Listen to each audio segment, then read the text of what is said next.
आखिर परमेश्वर ने वो पेड़ ही क्यों लगाया, ये सवाल है। वो पेड़ ही क्यों लगाया परमेश्वर ने? जब परमेश्वर को पता था ये मनुष्य खाएगा, तो उसने वो पेड़ ही क्यों लगाया? क्योंकि जो कुछ भी आप बनाते हैं वो परफेक्ट बनाते हैं, उसमें कोई कमी नहीं है, उसमें कोई दर्द नहीं, उसमें कोई दुख नहीं, उसमें कोई भी प्रभु कंफ्यूजन नहीं है। हम आपका धन्यवाद करते हैं क्योंकि आपने हमारे चैनल को सब्सक्राइब किया है। यदि आप प्रार्थना करवाना चाहते हैं तो प्रेस सेंटर में कॉल करें, हम आपके लिए प्रार्थना करेंगे। धन्यवाद। जैसे कि आप सभी लोग जानते हैं कि हम लोग सीख रहे हैं किंगडम ऑफ गॉड, परमेश्वर के राज्य के बारे में, और बहुत सी बातें हमने सीखी हैं। और जब तक हम उत्पत्ति किताब पहला दूसरा अध्याय नहीं समझ पाएंगे, तब तक हम परमेश्वर के राज्य को भी नहीं समझ पाएंगे। तो इसलिए हम पहले क्या कर रहे हैं, हम उत्पत्ति किताब 1 और 2 अध्याय को समझने की कोशिश कर रहे हैं। आज हम स्टडी में जाएंगे और इस बात को हम लोग आज सीखेंगे कि परमेश्वर ने अदन की वाटिका बनाई और उसमें एक वृक्ष लगाया। वो कौन सा था?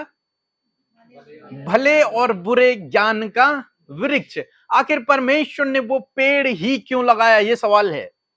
वो पेड़ ही क्यों लगाया परमेश्वर ने? जब परमेश्वर को पता था ये मनुष्य खाएगा, तो उसने वो पेड़ ही क्यों लगाया? अदन की वाटिका के बारे में हम लोग आज थोड़ा सा सीखने की कोशिश करेंगे। अदन की वाटिका, उत्पत्ति किताब उसका 2 अध्याय और 8 पद कोई पढ़ ले। और यहोवा परमेश्वर ने पूर्व की ओर अदन में एक वाटिका लगाई। पृथ्वी बनाई परमेश्वर ने, संपूर्ण जगत बनाया, पृथ्वी बनाई, और पृथ्वी में से एक छोटे से एक प्लेस को परमेश्वर ने चुना, एक भूभाग को चुना, और उसको अदन कहा। क्या कहा? अदन। उसका नाम क्या रखा? अदन। और उस अदन में, उस जगह में परमेश्वर ने क्या लगाई? वाटिका को लगाया। वाटिका समझते हैं? गार्डन है ना। जैसे हमारे क्या होते हैं? गार्डन होते हैं, जहां पर फूल और पेड़, फलदायक पेड़ पौधे, सब्जी, ये सारी चीजें होती हैं। एक गार्डन परमेश्वर ने लगाया। अदन एक ऐसी जगह परमेश्वर ने बनाई जिसे हम लग्जरी समझते हैं आप लोग? लग्जरी, ऐसी लाइफ वहां पर थी। आगे हम देखेंगे लग्जरी लाइफ। हम जब कार खरीदते हैं तो एक कार आती लग्जरी कार, जिसमें सब कुछ है। घर खरीदते हैं तो उसमें भी आता है लग्जरी घर, मींस जिसमें सारी सुविधाएं अवेलेबल हैं, सारी सुविधाएं हैं। ऐसे ही परमेश्वर ने एक लग्जरी गार्डन बनाया, एक लग्जरी गार्डन लगाया, एक खुशी का स्थान आप कह सकते हैं, एक आनंद का स्थान आप कह सकते हैं, जहां पर क्या है? आनंद है, जहां पर क्या है? खुशी है। क्यों ढूंढते हैं लोग लग्जरी कार? ताकि उसे क्या मिले? वहां पर आराम मिले, गाड़ी चलाने में आनंद मिले। इसलिए लग्जरी कार करते हैं लोग, खरीदते हैं, और लग्जरी मकान भी खरीदते हैं जो बड़े बड़े लोग होते हैं। क्यों? क्योंकि उन्हें क्या चाहिए? आराम चाहिए, आनंद चाहिए, खुशी चाहिए, इसलिए। और ऐसे सेम यहां पर है कि परमेश्वर ने अदन को इस प्रकार से डिजाइन किया, तो अदन शब्द का पर्यायवाची ही कहेंगे, तो उसे लग्जरी भी कहा जाता है, या फिर एक आनंद का स्थान, प्लेजर स्थान उसे कहा जाता है। और दूसरे शब्दों में यदि हम इसे और डिफाइन करते हैं तो हम बाइबल में भी पढ़ते हैं पैराडाइज, है ना। पैराडाइज के बारे में बाइबल में लिखा है, जिसे हम स्वर्ग भी कहते हैं। तो अदन को जब डिफाइन किया गया तो उसको पैराडाइज शब्द भी मिला है। अदन मीन्स पैराडाइज, अदन मीन्स आनंद की जगह, अदन मीन्स खुशी की जगह। अदन की वाटिका को एक रॉयल पार्क भी कहा जाता है, एक शाही स्थान या फिर गार्डन या फिर जगह। डिवाइन सेंचुरी, एक दिव्य जगह जहां पर परमेश्वर की क्या है? उपस्थिति है। ऐसी जगह है कौन? अदन की वाटिका। ऐसा बगीचा, सही शब्द गार्डन है, ऐसा बगीचा, ऐसी वाटिका परमेश्वर ने इस पृथ्वी में बनाई। और फिर आगे क्या हुआ हम देखेंगे। 9 पद कोई पढ़ ले। और यहोवा परमेश्वर ने हम्म भूमि से सब भांति के वृक्ष हम्म जो देखने में मनोहर और जिनके फल खाने में अच्छे पेड़ों के विषय में हम लोग देखते हैं कि परमेश्वर ने उस अदन की वाटिका में कुछ पेड़ों को उगाया। क्या किया? कुछ पेड़ों को लगाया या उगाया, जो भी कहेंगे, कि परमेश्वर ने तो शब्दों से उगाया है ना, तो परमेश्वर ने कुछ पेड़ों को उगाया अदन की वाटिका में। जो पेड़ कैसे थे? दिखने में मनोहर, बहुत ही सुंदर, बहुत ही अट्रैक्टिव पेड़ थे वो।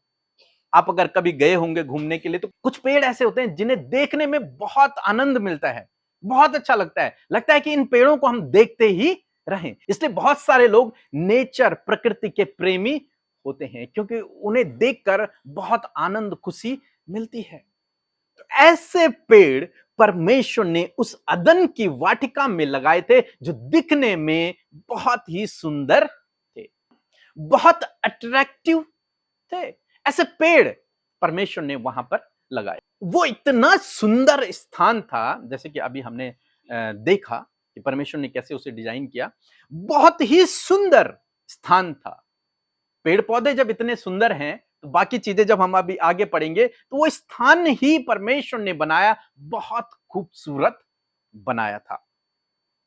आगे यदि हम देखें तो जो वहां का पर्यावरण था, जब पेड़ पौधे अच्छे हैं तो वहां का इन्वायरमेंट भी क्या होगा? बहुत अच्छा होगा। वहां का पर्यावरण क्या था? बहुत अच्छा था।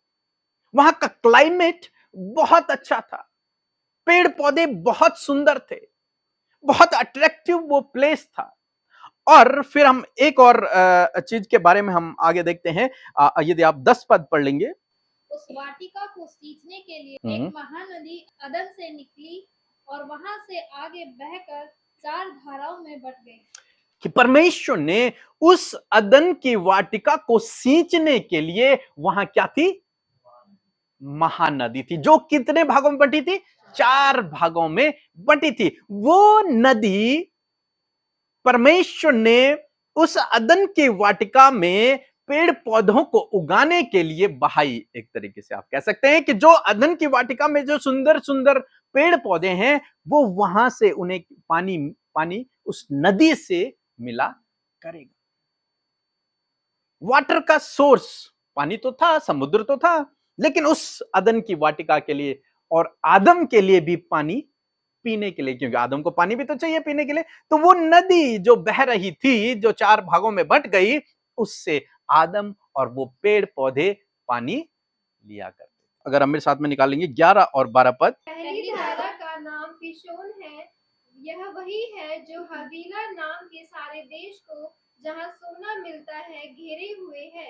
उस देश का सोना चोखा होता है, वहाँ मोती और सुलेमानी पत्थर भी मिलते हैं। हाँ, कैसे? मोती, सुलेमानी पत्थर और सोना। उस नदी से, एक तरीके से देखा जाए, जहां वो नदी बह रही है, वहां क्या है? सोना है। वहां क्या है? मोती है। वहां क्या है? सुलेमानी पत्थर है। बहुमूल्य चीजें, जिनकी खोज में आज दुनिया, जिनके पीछे पागल है, वो सब वहां मौजूद थे। जितनी चीजें हमें दुनिया में दिखती हैं, ये बहुमूल्य चीजें, ये सब वहीं मौजूद थी। परमेश्वर ने अदन की वाटिका को ऐसे डिजाइन किया था कि वहां सोना भी था, तो मोती भी था, तो सुलेमानी पत्थर भी था, बहुमूल्य बहुमूल्य पत्थर भी थे। ऐसे परमेश्वर ने अदन की वाटिका को डिजाइन किया। वहां ये सब परमेश्वर ने पहले से ही रखा है। आगे हम लोग देखते हैं 3 और 8। अब यहोवा परमेश्वर जो दिन के ठंडे समय वाटिका में फिरता था, का शब्द उनको सुनाई दिया। परमेश्वर उस अदन की वाटिका में आया जाया करता था। परमेश्वर की उपस्थिति, स्वयं परमेश्वर उस अदन की वाटिका में चला फिरा करता था। इतनी पवित्र कहूं जगह थी वो, कि जहां पर परमेश्वर स्वयं चल रहा है। ऐसी सुंदर जगह थी जहां पर परमेश्वर स्वयं चल रहा है, जहां विजिट करने के लिए लिखा, ठंड के समय में परमेश्वर वहां पर आया जाया करते थे। ऐसी सुंदर वो जगह थी।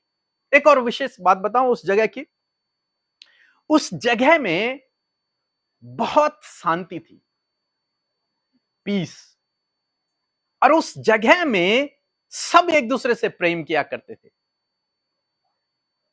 पता है, उस जगह में बिल्कुल शांति, और जहां परमेश्वर है वहां शांति है, वहां प्रेम है।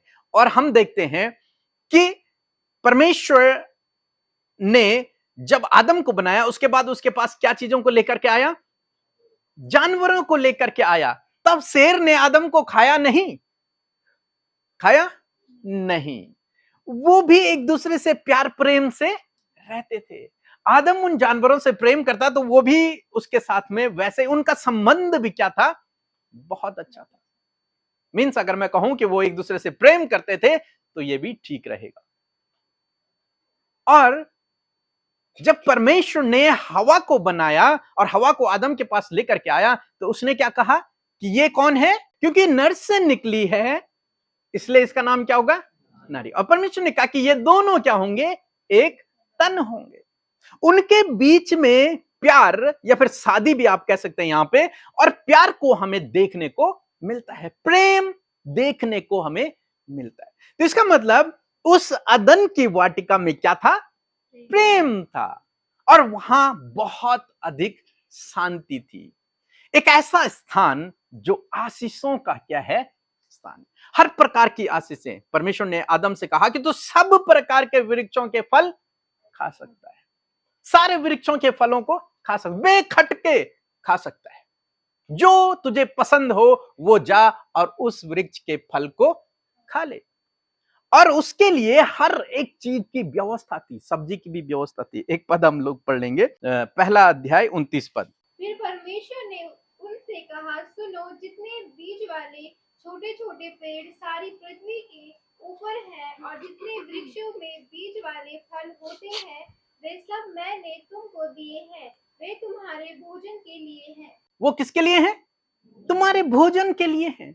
सब्जी भी, छोटे छोटे पौधे जिसे हम हरी सब्जी कहते हैं, वो भी परमेश्वर ने लगाए आदम के लिए। फलदायक वृक्ष लगाए आदम के लिए, पानी बहाया आदम के लिए। तो सब कुछ परमेश्वर ने आदम के लिए बना रखा था। उसके पास किसी भी चीज की घटी कमी नहीं थी। उसको अपने जीवन को यापन करने के लिए सब चीज परमेश्वर ने भरपूरी से उसे दे रखी थी। जिन चीजों के लिए आज मनुष्य चिंतित रहता है, वो सारी चीजें कहां थी? अदन की वाटिका ने। परमेश्वर ने उसे ऐसे ही डिजाइन। और सबसे बड़ी बात कि परमेश्वर की उपस्थिति वहां थी। परमेश्वर हमारे साथ, वचन याद है? परमेश्वर हमारे साथ, और वहां परमेश्वर थे। अदन की वाटिका में आदम के साथ में कौन था? परमेश्वर। परमेश्वर उसके साथ में वहां बातचीत करने आया जाया किया करते थे। तो ये सब चीजें कहां थी? अदन की वाटिका में थी। इतना सुंदर प्लेस था वो, उसे एक्सप्लेन करना भी मुश्किल है। ये तो बहुत शॉर्ट है, लेकिन और डीपली यदि चलेंगे तो और भी बहुत सी बातें उस वाटिका के विषय में हमें पता चलेंगी। तो इतना सुंदर प्लेस परमेश्वर ने उस अदन की वाटिका को बनाया था। आनंद की जगह, खुशी की जगह, परमेश्वर की उपस्थिति जिस जगह पर है, भरपूरी की जगह, आशीषों की जगह, शांति की जगह, प्रेम की जगह, ऐसी जगह परमेश्वर ने मनुष्य के लिए बनाई, जिसमें कोई भी घटी नहीं थी, कोई भी घटी कमी उस जगह में नहीं थी, कुछ भी त्रुटि उस जगह में नहीं थी, एक भी कमी नहीं थी। क्योंकि परमेश्वर जिसको बनाता है वो कैसे बनाता है? बहुत ही सुंदर और परफेक्ट बनाता है।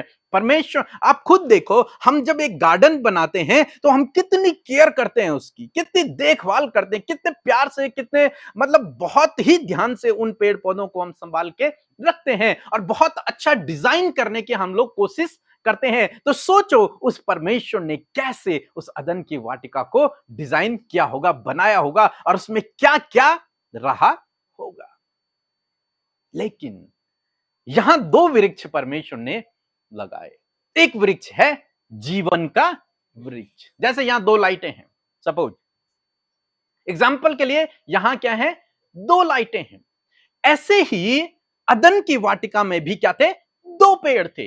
हालांकि वहां बहुत सारे पेड़ थे, लेकिन कुछ विशेष दो पेड़ों के बारे में जिक्र किया गया कि ये दो पेड़ वहां मौजूद थे। एक था भले और बुरे ज्ञान का वृक्ष और एक था जीवन का वृक्ष। वहां पर और भी बहुत सारे पेड़ थे और परमेश्वर ने आदम से कहा कि तू बेखटके सब पेड़ पौधों के फलों को खा सकता है, लेकिन एक का नहीं खाना। वचन पढ़ लें 2:17। और यहोवा परमेश्वर ने आदम को यह आज्ञा दी, तू वाटिका के सब वृक्षों का फल बिना खटके खा सकता है, पर भले या बुरे ज्ञान का जो वृक्ष है उसका फल तू कभी न खाना। जिस दिन तू उसका फल खाएगा उसी दिन अवश्य मर जाएगा। परमेश्वर ने आदम से कहा कि तू सब वृक्षों के फलों को खा सकता है, लेकिन इस वृक्ष का फल, अच्छा मैं जब सोच रहा था तो यहां पर परमेश्वर ने जो जीवन का वृक्ष है उसके फल खाने के लिए मना नहीं किया मुझे नहीं मिला, जब मैं पढ़ रहा था तो नहीं मिला। परमेश्वर ने ऐसा नहीं कहा कि ये जो जीवन का वृक्ष है इसका फल भी मत खाना और ये जो भले बुरे ज्ञान का वृक्ष है इसका फल भी मत खाना, बाकी तो जितने भी फल हैं उनको खाया करना। मैं जब इसे पढ़ रहा था तो मैंने ऐसा देखा कि क्या देखने को मिला कि केवल एक वृक्ष को परमेश्वर पॉइंट आउट करते हैं कि इसका फल मत खाना। वहीं जीवन का वृक्ष भी है, उसके लिए परमेश्वर ने कोई आज्ञा नहीं दी कि तुझे मत खाना, बाद में खाना, या फिर कुछ भी नहीं कहा, लेकिन कहा किसके लिए, एक दूसरे वृक्ष के लिए। तो परमेश्वर ने इसी वृक्ष के लिए कहा कि तू इस वृक्ष के फल को मत खाना। तो इसका मतलब क्या, परमेश्वर ने वो ऐसा पेड़ लगाया जिसमें पॉइजन था, जहर था? क्या परमेश्वर ने ऐसा पेड़ लगाया जिसमें पाप था? परमेश्वर तो सब चीजों को कैसे बनाते हैं, परफेक्ट बनाते हैं। और अदन की वाटिका में हमने देखा कि परमेश्वर ने सब कुछ क्या बनाया है, बहुत सुंदर बनाया। तो एक गलत पेड़ को परमेश्वर ने क्यों उस वाटिका में रख दिया? सोचने योग्य बात है ना। तो पेड़ खराब नहीं था, पेड़ तो अच्छा ही था और फल भी खाने में क्या था, अच्छा था। जब हवा ने खाया तो उसे कैसा लगा, बहुत अच्छा लगा। वो तो अच्छा था क्योंकि परमेश्वर ने सब कुछ क्या बनाया, अच्छा। प्रॉब्लम क्या थी, परमेश्वर ने मनुष्य को रोबोट नहीं बनाया था, परमेश्वर ने मनुष्य को कठपुतली नहीं बनाया था जिसे परमेश्वर ऐसे ऐसे करके चलाए, नहीं। परमेश्वर ने मनुष्य को एक टॉय के समान नहीं बनाया था, एक पुतला नहीं था कि परमेश्वर ही उसे चला रहा है, ऐसा नहीं बनाया। सपोज हम जैसे किसी चीज को बनाते हैं तो उसे हम चलाते हैं। वो हमारे पास अगर कार है या फिर बाइक है तो उसे कौन ड्राइव करता है, हम ड्राइव करते हैं। लेकिन परमेश्वर ने मनुष्य को ऐसा नहीं बनाया। परमेश्वर ने मनुष्य को ऐसा बनाया कि वो स्वयं अपने आप को ड्राइव कर सके, वो स्वयं अपने आप को चला सके, वो स्वयं डिसीजन ले सके, उसे क्या करना है और क्या नहीं करना है, डिसीजन। और यही इस पावर को, इस शक्ति को उसके अंदर एक्टिवेट करने के लिए उसके सामने चॉइस रखी गई, चुनाव रखा गया कि वो किसको चुने। या तो वो परमेश्वर की आज्ञा को माने या तो उसका डिनाई कर दे, या तो वो परमेश्वर की आज्ञा पर चले या तो फिर परमेश्वर की आज्ञा से मुकर जाए, परमेश्वर की आज्ञा को तोड़ दे। ये उस पर निर्भर था, किस पर, आदम और हवा पर ये बात निर्भर थी। नहीं तो परमेश्वर सब जानते हैं, परमेश्वर उसी समय उसे रोक देते, नहीं आदम, हवा नहीं, मत खाना, और हवा उसी समय वापस आ जाती। होता कि नहीं होता? लेकिन नहीं, परमेश्वर ने मनुष्य को सेल्फ डिपेंड बनाया है, उसे चॉइस करने की शक्ति दी है, डिसीजन लेने की शक्ति दी है कि वो सेल्फ डिसीजन ले, सेल्फ चॉइस करे कि उसे क्या चाहिए। परमेश्वर ने उसे आज्ञा दी। परमेश्वर ने उसे क्या दिया था? आज्ञा दी थी कि तू इस फल को मत खाना, इस फल को मत खाना, सब खाना लेकिन इस फल को मत खाना। अब उसका कर्तव्य था कि वो परमेश्वर की आज्ञा को चुने और उसके पीछे चलता रहे। क्योंकि उसके पास परमेश्वर ने चॉइस दी थी, इसलिए उसने क्या कर दिया? अपनी चॉइस का, दूसरी चॉइस का इस्तेमाल किया और उसे खा लिया। भले और बुरे के ज्ञान के वृक्ष को शैतान ने उसे बहकाया, हवा को बहकाया और उसने खा लिया। ये एक अलग बात है, इसे हम फिर सीखेंगे। लेकिन यहां पर परमेश्वर ने क्यों पेड़ लगाया? ताकि वो डिसीजन ले सके, ताकि वो अपनी चॉइस कर सके कि उसे किस मार्ग पर चलना चाहिए। आज भी अगर हम देखें तो जो बड़े बड़े विद्वान लोग हैं वो कहते हैं कि मनुष्य अपने जीवन में वो ही बनता है जैसे वो अपने जीवन में डिसीजन लेता है।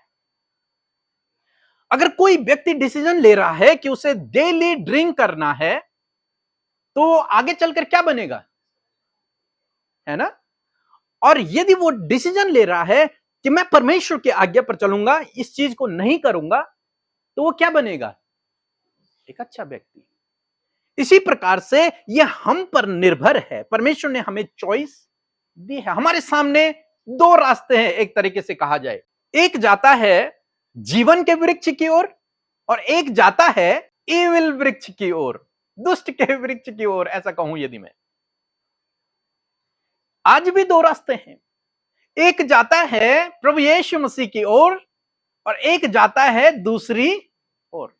एक ले जाता है अनंत जीवन स्वर्ग की ओर और एक ले जाता है नरक की ओर। अब ये डिसीजन लेना आपके हाथ में है और मेरे हाथ में है कि हम कौन सा रास्ता चुनते हैं। क्योंकि परमेश्वर ने मनुष्य को इसी प्रकार से डिजाइन किया, ऐसे ही परमेश्वर ने बनाया कि उसके अंदर ये शक्ति है कि वो चॉइस करे, उसे किस रास्ते पर चलना है, उसे क्या खाना है और क्या नहीं खाना है। आप अपने बच्चे को डॉक्टर बनाना चाहते हैं तो उसको बचपन से ही उसी फील्ड में भेजेंगे, मेडिकली लाइन में आप उससे आगे आगे ले जाएंगे। ऐसा नहीं हो सकता कि आप उसे डॉक्टर बनाना चाहते हैं और आप उसे इंजीनियरिंग का कोर्स करवा दें। होगा ऐसा? नहीं होगा। चॉइस जो हम बनना चाहते हैं, चॉइस, डिसीजन, ऐसे परमेश्वर ने मनुष्य को जब बनाया तो उसे फ्री विल दी है। वो कठपुतली नहीं है, मनुष्य कठपुतली नहीं है। इस मिथ्या को अपने दिमाग से हटा देना कि मनुष्य कठपुतली है। अगर मनुष्य कठपुतली होता तो कोई भी पाप नहीं करता, सब लोग एक ही परमेश्वर को मानने वाले होते और अदन की वाटिका से कोई बाहर ही नहीं होता। क्योंकि परमेश्वर कठपुतली ऐसे चलाने वाला नहीं। परमेश्वर ने मनुष्य को अपने स्वरूप, अपने समानता में बनाया और परमेश्वर के पास क्या है? चॉइस। और मनुष्य के पास भी क्या है? चॉइस करने की शक्ति। यहां पर अगर मैं कहूं तो आदम के पास दो चॉइस थी, लेकिन उसने कौन सी चॉइस की? गलत वाली। और शायद यह भी हो सकता है कि परमेश्वर उन्हें देता लेकिन कुछ समय बाद देता। जब वो परमेश्वर की आज्ञा पर चलते, जब वो परमेश्वर की इच्छा पर चलते, जब परमेश्वर के कार्य को करते, जब वो विश्वास योग्य निकलते, जब वो फेथफुल भंडारी बनते, जब वो एक अच्छे मैनेजर बनते, तब परमेश्वर ने जीवन का वृक्ष का फल खाने को देता। और वो क्या थी? इटर्नल लाइफ, अनंत जीवन। फिर वो मृत्यु को नहीं देखते, वो हमेशा हमेशा जीवित रहते। और प्रभु यीशु मसीह कौन है? जो हमें क्या देता है? अनंत जीवन। दूसरे शब्दों में यदि मैं कहूं कि वो पेड़ ही प्रभु यीशु मसीह जो अनंत जीवन का क्या है? श्रोता है। एक पद निकालेंगे, प्रकाशित वाक्य 2 अध्याय 7 पद। जिसके कान हो वह सुन ले कि आत्मा कलीसियाओं से क्या कहता है। जो जय पाए मैं उसे उस जीवन के पेड़ में से जो परमेश्वर के स्वर्गलोक में है फल खाने को दूंगा। जीवन के पेड़ में से उसे वो फल खाने को दूंगा। यानी कि परमेश्वर ने वो जीवन का वृक्ष जो है ना हमारे लिए ही बनाया था, आदम के लिए बनाया था कि आदम उस वृक्ष के फल को खाएगा। लेकिन कुछ समय बाद जब वो फेथफुल निकलेगा, उसके बाद परमेश्वर उसे उस वृक्ष का फल खाने को देंगे। और आज ये किसके लिए लिखा? विश्वासियों के लिए, जिनका गुनाह क्षमा हो गए, जिन्होंने जय पाई है उस दुष्ट पर, उनके लिए लिखा है कि वो अब क्या करेंगे, उसी जो वहां लगाया हुआ है, जिसके रक्षक स्वर्गदूत हैं, उसी वृक्ष के फल को क्या करेंगे, खाएंगे। और फिर वो कभी मरेंगे नहीं, वो अनंत काल तक जीवित रहेंगे। लेकिन आदम ने उसका फल न खाकर ये वाला फल खा दिया, क्योंकि वो दुष्ट के बहकावे में आ गया और उसने वो वाला फल खा लिया। तो परमेश्वर ने इसलिए नहीं लगाया था वो वृक्ष कि आदम की मृत्यु हो जाए, उसको खाए और आदम मर जाए। नहीं, वो केवल एक चॉइस थी कि वो परमेश्वर की आज्ञा पर चले या न चले, वो कौन सा डिसीजन ले।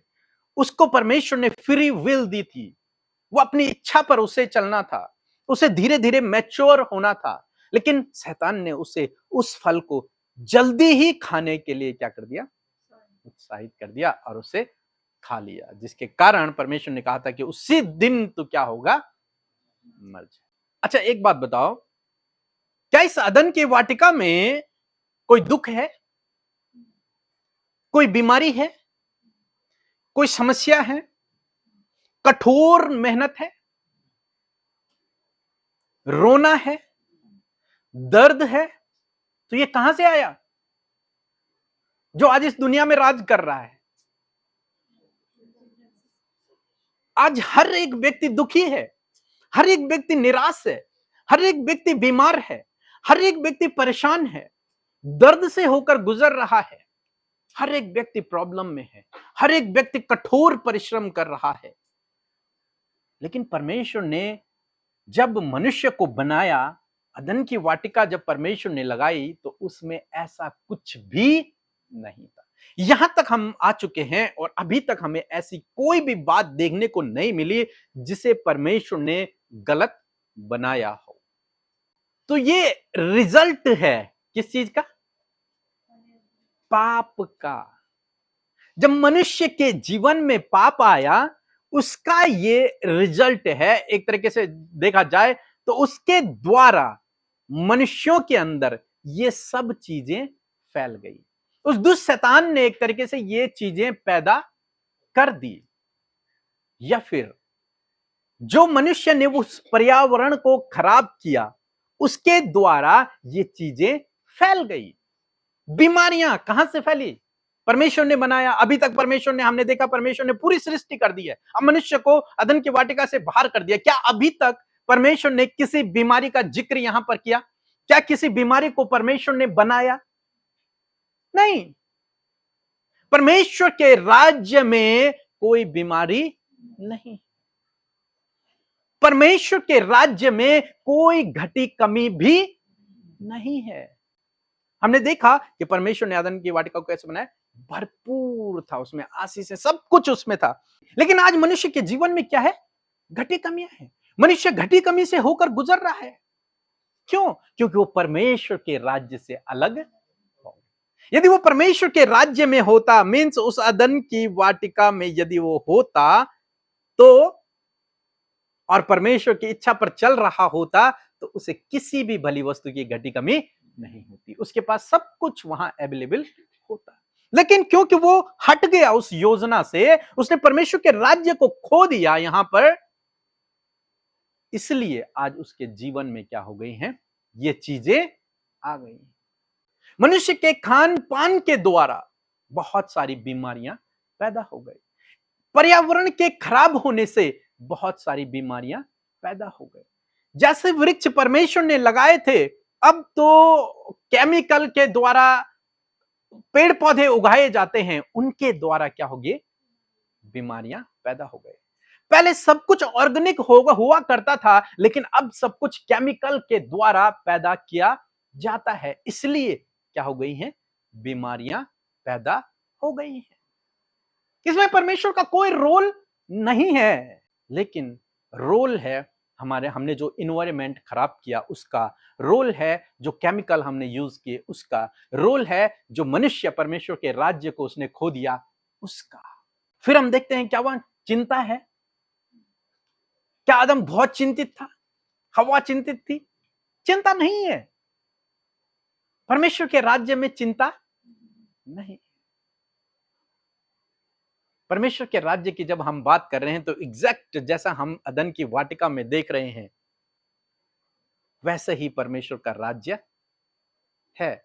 और परमेश्वर चाहता था कि आदम इस राज्य को, जहां परमेश्वर की उपस्थिति हो, जहां परमेश्वर मनुष्यों के साथ में रहे, जहां परमेश्वर मनुष्यों के बीच में रहे, जहां सब लोग परमेश्वर की इच्छा पर चलें, जहां पेड़ पौधे जानवर ये सब कुछ परमेश्वर के योजना के तहत हो, उस क्षेत्र को आदम क्या करे, आगे बढ़ाए। फिर उसके बच्चे उस क्षेत्र को आगे लेकर के जाएं, फिर उसके बच्चे उस क्षेत्र को आगे लेकर के जाएं, जमीन को लेकर के नहीं बल्कि उस इन्वायरमेंट को, उस पर्यावरण को लेकर के जाएं, वैसी सोच विचारों को लेकर के जाएं, वैसी परमेश्वर की योजनाओं को अपने साथ में लेकर के जाएं, आगे बढ़े। उसी अदन की वाटिका को लेकर वो आगे बढ़े, उसकी रक्षा करें, उसको प्रोटेक्ट करें। और जब वो उस अदन की वाटिका को लेकर आगे बढ़ते, उसी सोच विचार के साथ में, उसी प्लान के साथ में, उसी एनवायरनमेंट के साथ में, सब कुछ जब उसी के साथ में आगे बढ़ते तो पूरी पृथ्वी क्या होती, अदन की वाटिका। मींस परमेश्वर का राज्य पूरी पृथ्वी पर होता, परमेश्वर मनुष्यों के बीच में डेरा करता और सब मनुष्य परमेश्वर की इच्छा के अनुसार चलते। यह है परमेश्वर का राज्य। लेकिन आदम ने, हवा ने जब पाप किया तो उसके बाद उसने उस स्थिति को उसने क्या कर दिया, खो दिया। 3 अध्याय 19 पद। और अपने माथे के पसीने की रोटी खाया करेगा और अंत में मिट्टी में मिल जाएगा, उसी से निकाला गया है। उसी से निकाला गया है। और तू कैसे रोटी खाएगा, पसीने की रोटी खाया करेगा। उससे पहले उसे पसीने की रोटी नहीं खानी थी, उससे पहले परमेश्वर उसे खिलाया करता था, उसके लिए सब कुछ था। लेकिन जब उसने परमेश्वर की आज्ञा को तोड़ दिया, जब उसने गलत डिसीजन ले लिया, जब उसने गलत निर्णय ले लिया, जब उसने गलत चॉइस कर ली, तब उसने सब कुछ अपने जीवन में खो दिया। और अब उसे क्या करना है, कठोर मेहनत करनी है, परिश्रम करना है। बच्चे पैदा होते समय जो पेन था वो अब बढ़ गया, सब पेन उसके बाद पैदा हो गया, दुख दर्द उसके बाद पैदा हो गया। और हम देखते हैं अदन की वाटिका में कोई एक दूसरे से फाइट नहीं करते थे, आदम हवा फाइट नहीं करते थे, शेर आदम को नहीं खाता था, वो सब प्यार से रहते थे। लेकिन उसके बाद क्या हुआ, युद्ध शुरू हो गए, लड़ाई झगड़े, मर्डर, सारी गलत बातें जो आज देखने को मिलती है वो सब वहीं से पैदा हो गई। उस दुष्ट ने उनके अंदर डाल दिया, परमेश्वर से दूर हो गए। परमेश्वर फिर दोबारा फिर उसके पास नहीं आया, उसके सामने उससे बातचीत करने नहीं आया। एक वचन पढ़ेंगे, 3 अध्याय 18 पद। और वह तेरे लिए कांटे और ऊंट कटारे उगाएगी। परमेश्वर ने उस समय ये कांटे वाले वृक्ष भी नहीं बनाए। अब जब मनुष्य को जब श्राप दिया गया, उसके द्वारा अब ये ऊंट कटारे उग रहे हैं। इतना खूबसूरत परमेश्वर ने उस वाटिका को बनाया था, इतना सुंदर है वो परमेश्वर का राज्य, जहां कोई रोना नहीं है, जहां कोई दांत पीसना नहीं, जहां कोई दर्द नहीं है, कोई दुख नहीं, वहां आनंद ही आनंद है, आशीषें ही आशीषें हैं। वो है परमेश्वर का राज्य, एग्जैक्ट जैसे हम अदन की वाटिका में देखते हैं। सेम जब परमेश्वर प्रभु यीशु मसीह स्वर्ग की जब तस्वीर दिखाते हैं, प्रकाशित वाक्य दिखाता है, तो आप मिलाएंगे, नेक्स्ट टाइम हम मिलाएंगे इसको, तो एग्जैक्ट कैसा दिखता है, अदन की वाटिका के समान, जैसे परमेश्वर ने लगाई थी वैसे ही दिखता है। और परमेश्वर चाहते थे कि इसी राज्य को मनुष्य अपने जीवन में आगे फैलाता रहे, लेकिन हम मनुष्य असफल हो गया। तो हमने देखा कि ऊंट कटारे भी नहीं थे, पता है डर भी नहीं था, डर भी नहीं था वाटिका में, डर नाम की कोई चीज ही। आज अगर शेर हमारे सामने आ जाए तो हम क्या करेंगे, लेकिन उस समय डर नहीं था। किसी को देख के कोई डर नहीं था, जानवरों को देख के कोई डर नहीं था, वो तो प्यार से रहते थे।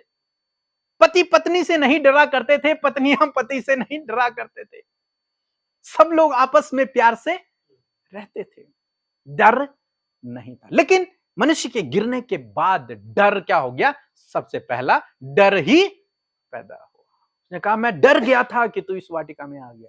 डर, शर्म भी नहीं थी, कोई भी लज्जाता नहीं था। लिखा है आदम और हवा नंगे थे लेकिन वो एक दूसरे को देखकर नहीं लज्जाते थे।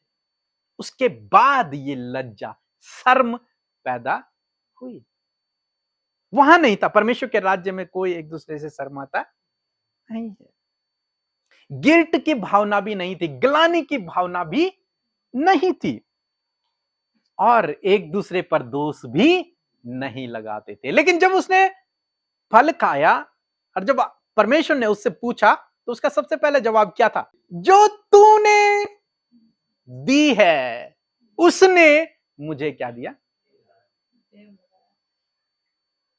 उसने ऐसा नहीं कहा कि मेरी पत्नी ने, हवा ने, नहीं, जो तूने दी है। इसका मतलब गलत कौन है, तू, क्योंकि तू ही तो लेके आया उस स्त्री को मेरे पास। तू नहीं लाता मैं खाता नहीं, तू लेकर आया इसलिए क्या हूं मैं आज, इस फल को मैंने खा लिया। और जब हवा से पूछा तो हवा क्या बोली, वो सांप जो तूने बनाया। दूसरे शब्दों में देखा जाए तो उन दोनों ने टोटली परमेश्वर को ब्लेम किया कि प्रभु तूने हमसे यह सब करवाया, अगर तू इस स्त्री को नहीं बनाता तो मैं फल नहीं खाता, ये तेरा बनाया हुआ सांप मेरे सामने नहीं आता तो मैं नहीं खाती। ब्लेम, परमेश्वर से घृणा है इस ब्लेम से। इसीलिए आपने देखा होगा जब इजरायली लोगों को परमेश्वर ने निकाला तो वो कुड़कुड़ाते थे, परमेश्वर गुस्सा आता था, ब्लेम करते थे परमेश्वर के ऊपर। आज भी बहुत लोग हैं जो परमेश्वर पर ब्लेम करते हैं। परमेश्वर चाहता है कि आदम हवा अपनी गलती को मान लेते, उसी समय मान लेते, प्रभु हमसे गलती हो गई, हमारे माफ कर दे। मैं सोचता हूं वो इतना दयालु है कि उसी समय माफ कर देता, उसी समय क्षमा कर देता। क्योंकि जब हम पूरी बाइबल पढ़ते हैं तो हम वो ऐसे ही है, परमेश्वर कैरेक्टर ऐसे ही है। किसी गुनहगार ने, पापी ने भी यदि उसे पुकारा, उससे माफी मांगी, उसी समय क्षमा कर दिया। तो ये तो उसके स्वरूप और समानता में बनाए गए थे, उसके प्रिय थे। ये अगर बोल देते प्रभु मुझसे गलती हो गई, उसी समय क्षमा थी। लेकिन इन्होंने कहा प्रभु तूने परमेश्वर पर दोष लगाया, परमेश्वर को ही गलत ठहराने की कोशिश की ताकि परमेश्वर हमें कुछ न कहे, है ना। आज भी मनुष्य ऐसे ही करता है, आज भी मनुष्य ऐसे ही करता है। पति पत्नी की भी लड़ाई हो रही तो पत्नी पति को ब्लेम करती है और पति पत्नी को ब्लेम करता है। चाहे गलती मेरी है लेकिन फिर भी हम एक दूसरे पर ब्लेम करेंगे। अगर किसी का पति पत्नी है, किसी की नई नई शादी हुई और डिवोर्स हो गया और परिवार टूट गया, तो ब्लेम किस पर आता है, जो रिश्ता करवाता है। जो रिश्ता करवाता है उसे पकड़ लिया जाता है कि भैया उसने हमें गलत लड़की दिखाई, उसने हमें गलत लड़का दिखाया। नहीं, उसकी गलती नहीं है। गलती किसकी है, जो जीवन जी रहे हैं, गलती उनकी है। यहां पर परमेश्वर की गलती कुछ भी नहीं है। गलती किसकी है, आदम और हवा की। उन्होंने स्वीकार नहीं किया, परमेश्वर के ऊपर ब्लेम करते। आज परमेश्वर चाहता है कि हम अपनी गलती को मान ले, चाहे छोटी हो बड़ी हो, किसी के भी सामने हो, अपनी गलती को स्वीकार कर लें कि मैंने ये किया। यही परमेश्वर का राज्य है कि हम अपनी गलती को मान लें। अभी हम और देखेंगे परमेश्वर के राज्य में जो लॉ है, लॉ की बात मैंने सबसे पहले की थी, उन चीजों को हम लोग देखेंगे। परमेश्वर के राज्य में प्रेम है, परमेश्वर के राज्य में शांति है, परमेश्वर के राज्य में आशीषें हैं, परमेश्वर के राज्य में कोई बीमारी नहीं, परमेश्वर के राज्य में कोई चिंता नहीं, इसलिए प्रभु यीशु मसीह ने बार बार कहा कि चिंता मत करो। परमेश्वर के राज्य में कोई डर नहीं, इसलिए पूरी बाइबल हमें बताती है कि मत डर।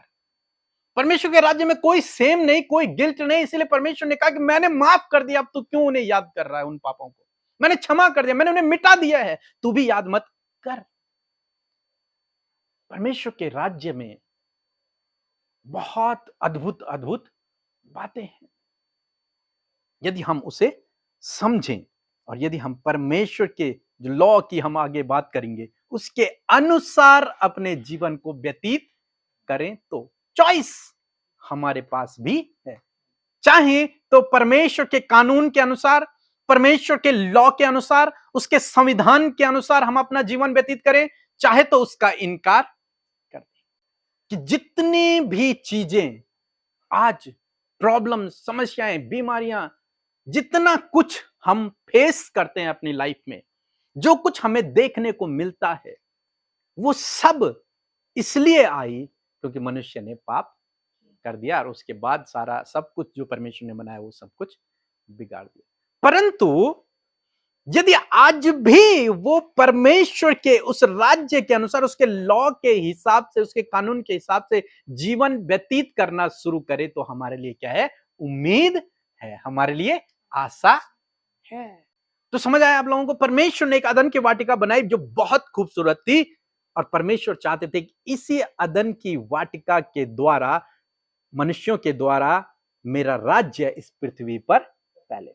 जहां जहां मनुष्य जाए वहां वहां उसके साथ में वो अदन की वाटिका भी जाए। मीन्स वो प्लेस नहीं बल्कि वैसा ही इन्वायरमेंट, वातावरण, परमेश्वर की उपस्थिति उसके साथ में जाए, परमेश्वर की आज्ञाओं के अनुसार मनुष्य जीवन को व्यतीत करे। ऐसा परमेश्वर चाहते थे। तो आज ये पृथ्वी क्या होती? बहुत सुंदर होती। किसी को भी किसी चीज की घटी कमी नहीं होती। सब लोग परमेश्वर की इच्छा पर चल रहे होते। तब इजराइल और हमास का युद्ध भी नहीं होता, भारत और पाकिस्तान का युद्ध भी नहीं होता, पति पत्नी के लड़ाई झगड़े भी नहीं होते, भाई बहनों में बंटवारा भी नहीं होता। सब कुछ आपस में एक जैसा, है ना, बराबर होता। किसी को कोई लालच नहीं होता, कोई चोरी नहीं करता, कोई मर्डर नहीं करता, कोई रेप नहीं करता। सब एक दूसरे से प्यार प्रेम से रहते, जैसे कि अदन की वाटिका में थे। सब लोग क्या थे? सब लोग तो दो ही थे उस समय, लेकिन उसके बाद भी यदि पैदा होते तो वो भी आपस में क्या रहते? प्यार प्रेम से रहते। आज भी परमेश्वर ऐसा ही चाहते हैं। ये कैसे होगा हम आने वाले दिनों में सीखेंगे। सो प्रभु आपको इन वचनों के द्वारा बहुत आशीष दे। Thank you. यदि आप इन वचनों को फ्रेम में चाहते हैं तो इस नंबर पर कांटेक्ट करें 8077007695। धन्यवाद। सबको जय मसीह। मैं रमेश बोल रहा हूँ। मेरे शरीर में बवासीर की तकलीफ थी। मैंने पीके ब्रदर, अमृता सिस्टर को फ़ोन करके कलसिया में प्रार्थना करवाया और सुबह शाम की रोज़ प्रार्थना सुनता रहता हूँ। मेरा बवासीर अब ठीक हो गया है। मैं अमृता सिस्टर और पीके मसीह का धन्यवाद करता हूँ। साथ साथ में प्रभु यीशु मसीह का लाखों लाखों धन्यवाद करता हूँ। जय मसीह। परमेश्वर का बहुत धन्यवाद करते हैं। वचन में भी इस बात को देखा कि सच में जब हम आज्ञा ना मानते हैं तो क्या हम अपने जीवनों में श्राप और सारी बातों को लेकर आते हैं, परंतु जब आज्ञा मानते हैं तो बहुत आयत की आशीषों को लेकर आते हैं। सो आइए मिलकर हम प्रार्थना करेंगे। Hallelujah, hallelujah, hallelujah. Thank you Lord, thank you Jesus. धन्यवाद, धन्यवाद, धन्यवाद करते हैं। आदर के योग्य, तारीफ के योग्य, सम्मान के योग्य हमारे प्यारे पिता, हम आपका धन्यवाद करते हैं अब्बा। आप हमसे प्यार करते हैं अब्बा, इस बात के लिए धन्यवाद। आप हमारी प्रार्थना सुनते हैं परमेश्वर, हम आपका धन्यवाद करते हैं।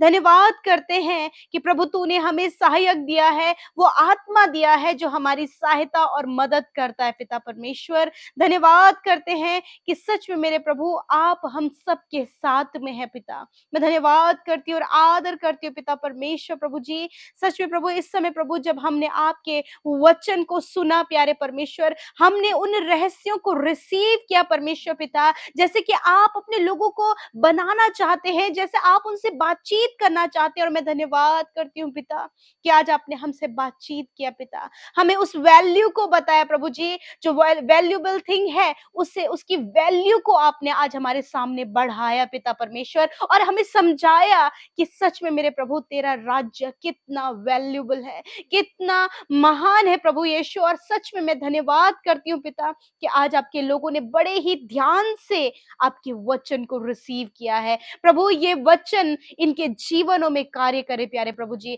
ये वचन जब इन्होंने अपने कान से सुना, हृदय में रिसीव किया है, तो प्रभु इसके अनुसार चलने के लिए प्रभु ये आगे बढ़ सके प्यारे प्रभु। हमने देखा प्रभु जब तूने अदन की वाटिका को लगाया प्रभु, उसमें बहुत ही सुंदर सुंदर वृक्ष तूने लगाए पिता परमेश्वर। तूने प्रभु सब कुछ वहां पर आदम और हवा को प्रोवाइड करवाया पिता परमेश्वर। हाँ प्रभु, मैं धन्यवाद करती हूँ प्रभु, क्योंकि जो कुछ भी आप बनाते हैं वो परफेक्ट बनाते हैं, उसमें कोई कमी नहीं है, उसमें कोई दर्द नहीं, उसमें कोई दुख नहीं, उसमें कोई भी प्रभु कंफ्यूजन नहीं है, क्योंकि आप जो कुछ भी बनाते हैं वो परफेक्ट बनाते हैं पिता परमेश्वर। हाँ प्रभु, आदम हवा के लिए प्रभु तूने भरपूरी एक रॉयल एंड लग्जरी लाइफ परमेश्वर तूने उन्हें दिया, परंतु पिता परमेश्वर आज्ञा का उल्लंघन करने के द्वारा प्रभु वो सब कुछ उन्होंने खो दिया। मेरे प्रभु, आज मैं प्रार्थना करती हूँ पिता परमेश्वर, प्रभु आज बहुत से लोग हैं प्रभु जो अनाज्ञाकारिता में जी रहे हैं पिता परमेश्वर।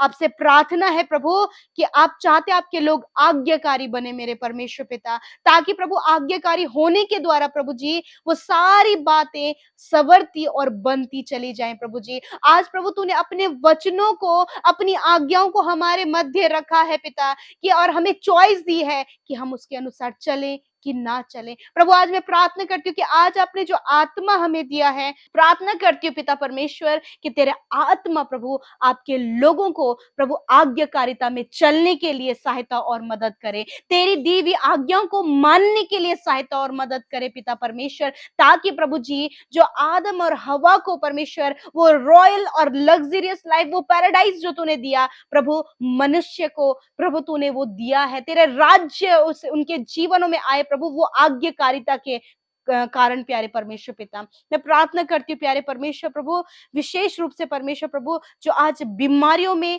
दुर्बलताओं में, कमजोरियों में पिता, आज प्रभु जिनके अंदर प्रभु एक दूसरे पर ब्लेम लगाने की आदत है पिता परमेश्वर प्रभु, एक दूसरे को तुच्छ जो देखते हैं पिता, एक दूसरे से लड़ाई झगड़े जो करते हैं प्रभु, प्रभु जिनके जीवनों में आज अशांति है प्रभु, हम सब के लिए प्रार्थना करते हैं। हम सब मिलकर प्रभु, पूरी टीम मिलकर प्रभु प्रार्थना करती प्यारे परमेश्वर पिता कि आज उन लोगों को आप आजाद करें प्यारे परमेश्वर प्रभु। जैसे आदम और हवा ने प्रभु तुझ पर ब्लेम लगाया, आज प्रभु बहुत से लोग हैं जो एक दूसरे पर ब्लेम लगा रहे प्यारे परमेश्वर। मैं प्रार्थना करती हूँ वो ब्लेम लगाने वाली आदत, वो दोष लगाने वाली आदत प्रभु तेरे लोगों के जीवन से चली जाए यीशु नासरी के नाम से। मेरे प्रभु मैं प्रार्थना करती हूँ प्रभु, तेरा वचन कहता है प्रभु उस वचन को फॉलो करने में प्रभु तेरा आत्मा उन्हें गाइड करे प्रभु, ताकि प्रभु जैसे कि प्रभु तू हम सब से प्यार करता है वैसे ही प्रभु आप चाहते हैं हम एक दूसरे से अपने समान प्रेम करें। हाँ परमेश्वर पिता, आज प्रभु तेरे लोग के अंदर एक दूसरे के लिए प्यार होने पाए पिता, वो नफरत की भावना, वो जलन की भावना, वो ईर्ष्या यीशु नासरी के नाम से इनके जीवनों से चली जाए और ये सारी बातें बदल जाए प्रेम में मेरे खुदावन, ताकि प्रभु वो प्रेम बढ़ता चला जाए मेरे खुदावन। मैं प्रार्थना करती हूँ आज लोग कलेशों में हैं प्रभु, बहुत ज्यादा प्रभु परेशानियों में है पिता परमेश्वर, हस्बैंड वाइफ के बीच में लड़ाई है, भाई बहनों के बीच में लड़ाई है प्रभु, एक दूसरे के हक को मारना चाहते प्रभु। मैं प्रार्थना करती हूँ प्रभु कि प्रभु इनके मन में वो शांति दे पिता, ताकि उस शांति को पाकर प्रभु जी वो अच्छे से प्रभु डायरेक्शन को पा सके प्यारे परमेश्वर, और गाइड किए जाए तेरे आत्मा के द्वारा परमेश्वर पिता। मेरे प्रभु विशेष रूप से प्रार्थना आज जितने लोग बीमारी में हैं प्यारे प्रभु, दर्द में है, तकलीफ में है, घाव में है मेरे प्रभु, आपसे प्रार्थना है यीशु मसीह नासरी के नाम से वो बीमारियां इन भाई बहनों को छोड़कर चली जाए यीशु नासरी के नाम से। हम हर एक बीमारी से कहते हैं कि उनके शरीरों को छोड़कर चले जाओ यीशु नासरी के नाम से प्रभु। वो दुर्बलताओं से कहते हैं यीशु नासरी के नाम से इनके शरीरों को छोड़कर चले जाओ यीशु के नाम से। धन्यवाद करते सर से लेकर पैरों तक का हर एक घाव यीशु नासरी के नाम से चंगा हो जाए, अंदरूनी अंग यीशु नासरी के नाम से चंगे हो जाएं। प्रभु हम अंदरूनी अंग से कहते जो कार्य करना बंद कर दिए हैं, उन्हें हम कहते कि वो रिन्यू हो जाएं यीशु नासरी के नाम से। प्रभु धन्यवाद। प्रभु आज जितने लोग प्रार्थना सुन रहे हैं, यदि वो किसी भी बीमारी में पाए जाते हैं, इसी समय वो छुटकारा पाए। इसी समय प्रभु आप उनके ऑर्गन्स को हील करें पिता। Thank you Lord father. आप बच्चों को चंगा करें। इस समय सर्दी, जुकाम, बुखार, प्रभु बॉडी में वीकनेस यीशु नासरी के नाम से बच्चों के शरीर से चली जाए। नौजवानों के शरीर से प्रभु हर प्रकार के रोग चले जाए यीशु के नाम से। डेंगू की बीमारी यीशु नासरी के नाम से उनके शरीरों को छोड़कर चली जाए in the name of Jesus. Thank you father. Cancer, ulcer, paralyse, tumour, हर प्रकार की बीमारी छोड़कर चली जाए यीशु के नाम से। थैंक यू फादर लॉर्ड, क्योंकि पिता जिस प्रकार अदन को प्रभु आपने पिता बहुत सुंदर बनाया, जिसमें कोई बीमारी नहीं, कोई कलेश नहीं, कोई भी प्रभु बैर भाव नहीं, किसी के प्रति किसी के जलजलाहट नहीं प्रभु, वही प्रभु आप चाहते हैं पृथ्वी पर तेरे लोगों के द्वारा यही अदन की वाटिका, यही तेरा स्वर्ग का राज्य तेरे लोगों के द्वारा फैलने पाए पिता परमेश्वर। और मैं प्रार्थना करती हूँ पिता, आज्ञाकारी होने के लिए प्रभु आपके लोगों की सहायता करें प्रभु, आपके वचन को फॉलो करने के लिए प्रभु आप उनकी सहायता करें प्रभु, ताकि प्रभु जो मनुष्य के द्वारा प्रभु जी सारा प्रभु इन्वायरमेंट गंदा हुआ है पिता परमेश्वर, मैं प्रार्थना करती हूँ प्रभु आज हर एक के मन में प्रभु ये जिज्ञासा को उत्पन्न करे प्रभु, कि वो अपने क्लाइमेट को भी, अपने वातावरण की भी हिफाजत करे प्यारे परमेश्वर पिता। धन्यवाद करते प्यारे प्रभु जी। पिता मैं प्रार्थना करती हूँ प्रभु, जितने लोगों ने आज ये वचन रिसीव किया, उन पर आपने अपने भेदों को प्रकट किया, अपने प्रकाशनों को प्रकट किया प्रभु, मैं प्रार्थना करती हूँ प्रभु और अधिकाई से उन्हें उन वचनों को समझने में होली स्पिरिट सहायता और मदद कीजिए। धन्यवाद करते प्यारे प्रभु, आपने हम सब की विनती प्रार्थनाओं को सुना, और जितने भाई बहन प्रभु हर दिन में हमें प्रभु अपनी प्रार्थना विनतियों को भेज रहे हैं प्यारे परमेश्वर प्रभु, लिखित रूप में इंस्टाग्राम के द्वारा, फेसबुक के द्वारा, टेलीग्राम के द्वारा और प्रभु फोन कॉल्स के माध्यम से प्रेयर टावर में प्रभु जितने भाई बहनों ने अपनी विनतियों को, अपने निवेदनों को भेजा है खुदा, मैं प्रार्थना करती हूँ पिता, हम मिलकर प्रार्थना करते प्रभु कि आप उनके जीवनों में कार्य करें प्रभु, और विशेष करके प्रभु जी प्रभु वो अदन की वाटिका जैसा माहौल, वैसा एनवायरनमेंट प्रभु हर एक के परिवारों में, हर एक के जीवनों में आने पाए। यीशु नासरी के नाम से हम ये घोषणा करते प्यारे प्रभु जी। धन्यवाद खुदा, धन्यवाद। आज हम मिलकर प्रभु तेरे राज्य को इस पृथ्वी पर लाने के लिए प्रार्थना करते प्रभु, तैयार कीजिए प्रभु दुनिया के छोर में प्रभु अपने लोगों को आपके राज्य के लिए तैयार होने के लिए प्यारे परमेश्वर। धन्यवाद करते प्रभु, जितने भाई बहन प्रभु हमारे साथ में हर दिन में शामिल होते उन्हें आशीष दें पिता। धन्यवाद पिता, आपने हम सब की विनती प्रार्थनाओं को सुना, उत्तर हाँ और आमीन में दिया। हम आपका धन्यवाद करते हैं, यीशु के नाम से इस विनती प्रार्थना को मांगते हैं। आमीन, आमीन और आमीन।